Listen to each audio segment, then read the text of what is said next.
Welcome back, everyone. I hope you guys are having a great day. So today's upload is all about controller players, or mainly about controller players. I'm going to be throwing out about 20 or so different tips, strats, advice, whatever you want to call it. There's going to be about 20 of them. So the majority of these are meant for controller players, but not all of them are specifically for controller players. Some of these can be used if you're on mouse and keyboard as well. So I really hope you guys enjoyed today's video. Thank you guys so much for all the support recently. And remember to turn on notifications if you guys want to catch future uploads. And now we'll hop right into it.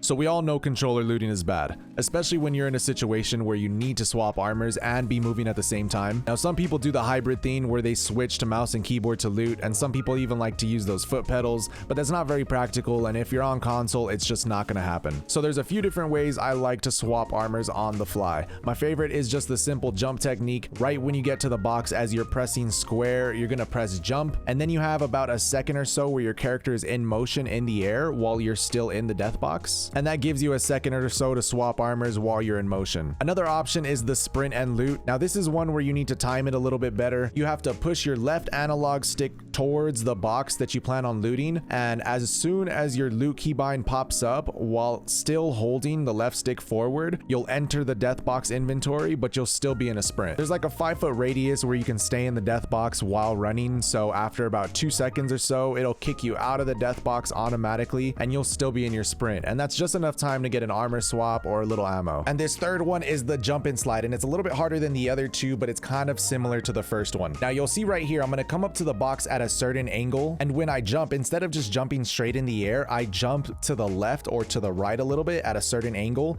and I hold jump, I hold crouch, and then I also move the left stick either left or right, and then when I hit the ground, you'll go sliding out of the box. And for number 2, if you're not using crouch on hold, you gotta switch. Now you're gonna need a decent keybind or paddles for this to work properly, but it's the best way to bunny hop on controller. It gives you a little bit more maneuverability when you're in the air and when you're slide jumping as well, so crouch on hold is definitely the way to go. And for number 3, I still see a lot of controller players punching the air when they're in the middle of fights, and I can almost guarantee those people still have melee binded to their right stick. If that's something you're dealing with and you want to get rid of it, head over to button layout and switch over to button puncher. It'll swap your melee and your crouch, and worst case scenario, you'll punch the air when you're trying to exit a death box, but that's better than doing it when you're in the middle of a fight. Now, a lot of these mechanics or techniques are always going to be easier on paddles or playing claw, and if you guys are still playing standard grip, no claw, no paddles, but you're also really trying to improve, you have to make the switch. If you have the money, there's all different types of pro controllers out there. If you're short on money, Sony literally makes an attachment that's like 30 or 40 bucks, and it works great. It gives you paddles. And if you genuinely don't have the money to invest into paddles or a controller, just learn claw. It's completely free. Pros have been doing it for years. Just take care of your hands, stretch them a little bit every day, and you'll be perfectly fine. Don't listen to anyone who tells you otherwise. I've been playing claw for over 6 years, and I've never had an issue because I take care of my hands just like a lot of other pros. Now, as a controller player, you're always going to be limited. That's just how it is. In games like COD, you can use long-range snipers all the way to close-range weapons, and they work completely fine on controller. But in Apex, it's just not the case. Close range on controller is very, very strong. Medium range is still good, but not as good as close range. And then once you start getting into the distance stuff, it just does not feel good on controller. I tend to stick to my strengths, so you guys will see me using a lot of close and medium range weapons and a lot of lower optics because it suits my playstyle, and it also suits me being on controller. Another thing I see a lot of controller players doing is cranking their sense really high because they think it looks cool. And yeah, high sense can look cool, but then when you get into a close range fight and you miss all your shots because you can't control your aim,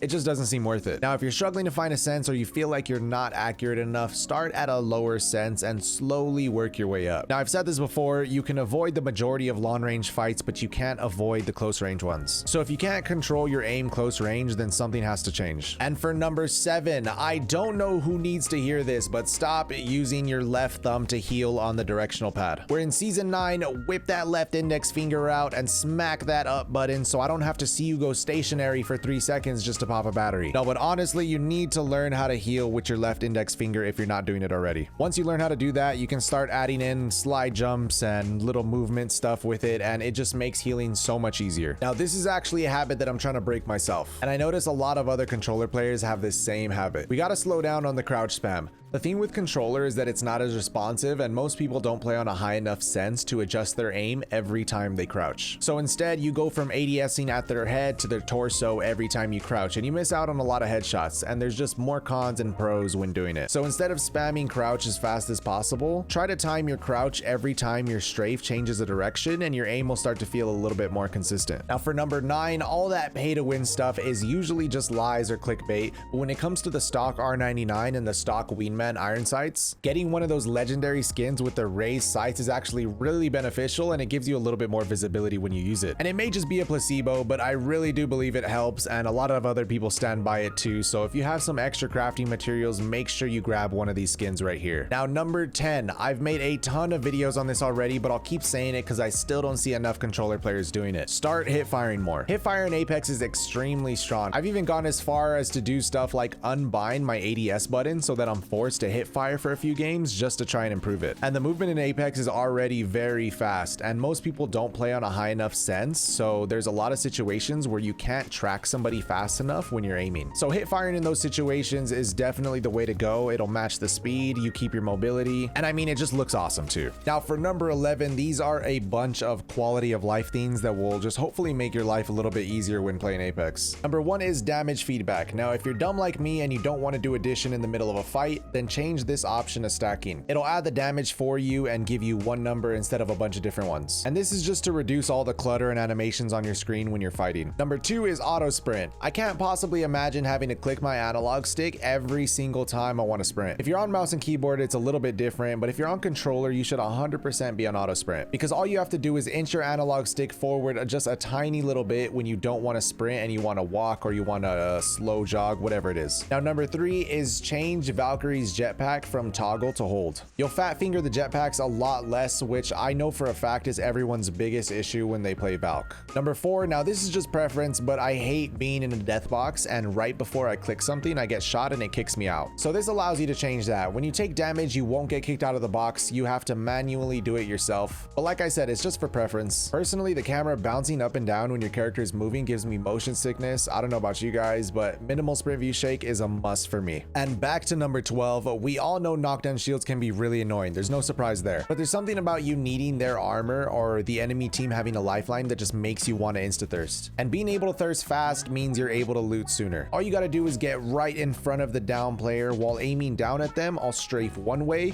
for a second and then quickly strafe back the other way to get some easy thirst damage, and I just keep repeating that until I get my armor that I desire. Now this is something that I've had people ask me before, so I figured I'd just throw it in here. An easy way to twirl your heirlooms is just to turn on auto sprint, and then every time you start your sprint, it'll start the spinning animation. And since you're on auto sprint, you don't have to press anything. You just have to let go of the left stick for a quick second, and then when you push it back forward, it'll start the animation again. The only downside is you can't inspect weapons or anything like that while you're sprinting. Now most people know how to do this, but I still have people asking me how to wall jump on controller, so I'll throw this in here too. Now it's simple enough, it just comes down to the timing. Now I'm sure you guys all know what a slide jump is. So all you do is you slide jump towards a wall. After you slide, you let go of all the buttons, the analog sticks, and then as soon as you touch the wall, you tap jump. And like I said, it's all about timing, so just keep practicing. And I also think it looks a little better and feels a little easier with crouch on hold.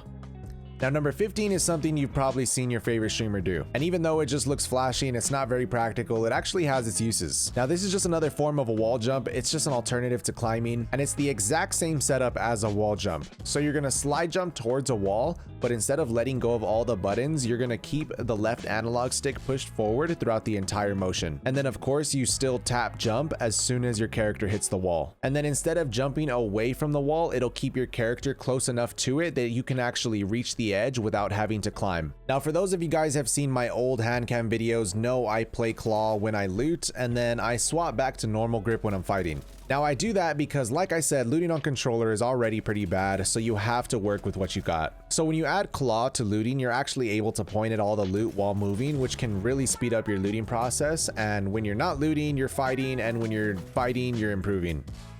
Now, door mechanics are insane in this game. Learning how to play around doors and use them to your advantage is a huge factor in survivability or just being able to win certain fights. I love stuff like thermites on doors because it always makes the other person panic and make a bad decision. Stuff like learning when to pop heals behind doors or timing when an enemy is going to kick it down can really be the deciding factor in winning a fight or not. So start working around doors more. It does take some practice like everything else, but it's a great trick to have up your sleeve. So we all know Apex is a very fast-paced game. There's lots of sounds and animations going on in every fight, and there's so many different things that you have to be able to focus. A lot of people get overwhelmed by all of this. They get anxious and then end up missing all of their shots because the nerves were just too much. And there's nothing wrong with that, but most people also don't do anything to fix it. The best way to try and calm your nerves when you're playing is to be more conscious.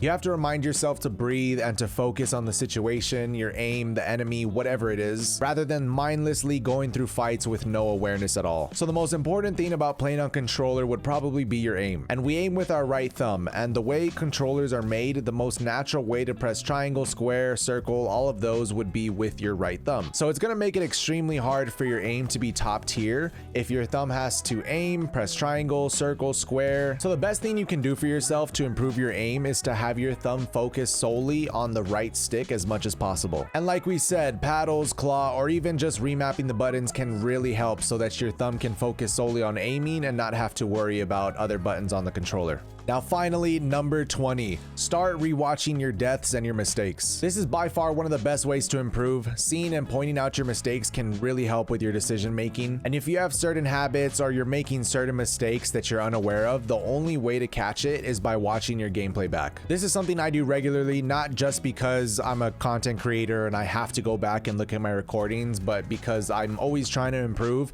and I feel like this is something that really does help me. So if you guys are still here, thank you so much. I really hope this video helped you out in any way. Make sure to drop a sub and a like if you guys are appreciating the content, and don't forget to turn on those notifications if you guys want to catch the future uploads. Again, thank you guys so much, and I'll catch you guys on the next upload.